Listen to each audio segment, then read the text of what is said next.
King and knights swiveled to see a plume of smoke and dust rising at the top of the hill near the jail, though they couldn't see what had caused it. Something's wrong. Let's get to the forest, Lance urged.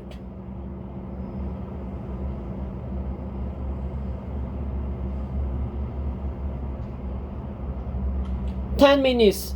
That's all I need. Then you can fix at Maria's arrow while I meet this lion fellow and tell him in no uncertain terms that I already have a knight, said Tedros, riding towards the cottage lanes. Happy to let him have the job if he wants it, Lancelot growled, following him. But Tedros was already amongst the houses, shifting and squinting in his saddle to make out the streets around him. Old Hart Court, Magpie Grove, Marian Mills. He could see people peeping through curtains from inside their cottages. They all had the same spooked expressions, their eyes tracking him. He put his hood farther over his head. They think we're the Snake's men, said Tedros. They're waiting for us to attack them. Or waiting for something to attack us, said his knight. Something they know is out here that we don't. Tedros met his eyes, a flicker of doubt passing over the king's face. Look, there it is, he exclaimed suddenly, spying the sign of Morgoth Street over Lance's shoulder. Grimling's house is that where a gleaming black fur flew under Lance's horse, and the animal bucked in surprise, neighing wildly, almost throwing the knight off. Tedros wheeled around, following the gleam, but it was gone. What was it? Lance panted, trying to soothe his horse. Tedros scanned the clear crossroads. Must have been a bat or a crow. Come on, he said, pulling his horse towards the lane ahead. But his horse wouldn't move, tucking his head in the other direction. Lancelot's horse oriented the same way. They want us to get to the forest, the knight said.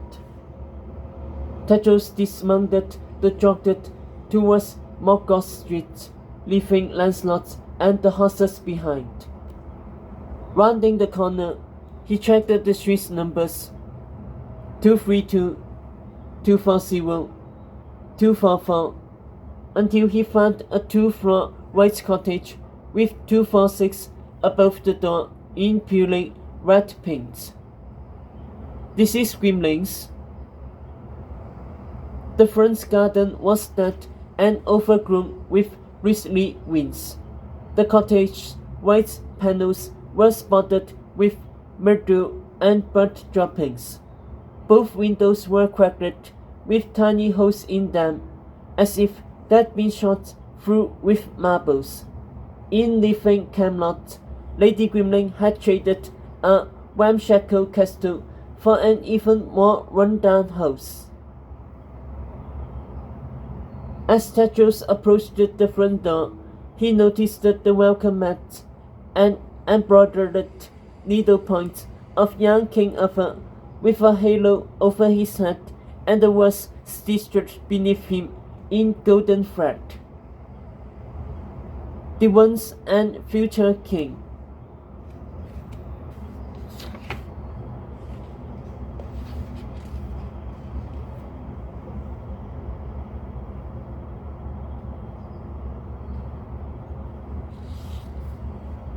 He had seen this before, sold cheaply in Camelot Street markets.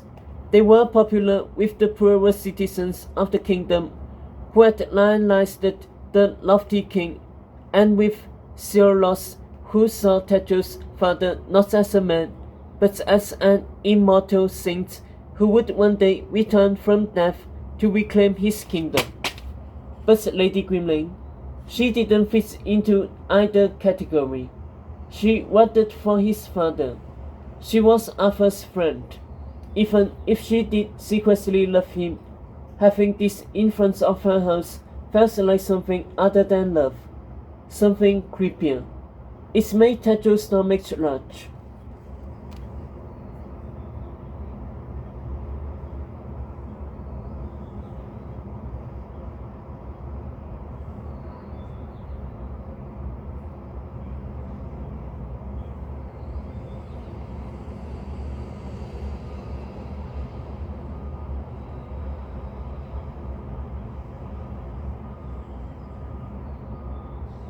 He caught a whiff of powdered rose at the door.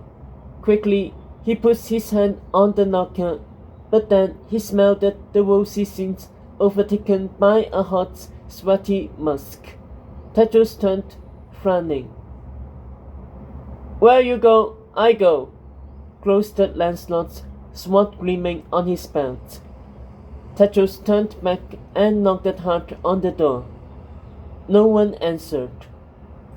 Glad that's settled, said the knight, starting to drag him away. Tetros unsheathed his sword, aimed the hilt amongst the door lock, and smashed it. Few months as king, and you have gone vigilant, Lancelot marvelled. Tetros shoved the door open and went inside the house, Lancelot hewing close to him. Did you stalk my father like this too? Tetros sniffed. Didn't smell as nice as you, though.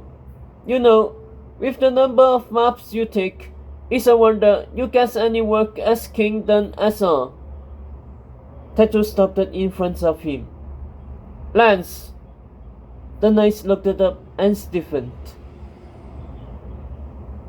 Lady Grimling's house has been refactored, the furniture appended and slashed open, closest doors splintered and wax frayed, lampshades ripped apart, their glass bases shattered, books shattered, pages showered around like confetti. Who would do this? Tetros asked, stupefied. It's like an army shot the place through with arrows. Lancelot studied a pillow speared with holes, the stuffing spilling out, then squinted around the room. Only there aren't any arrows here.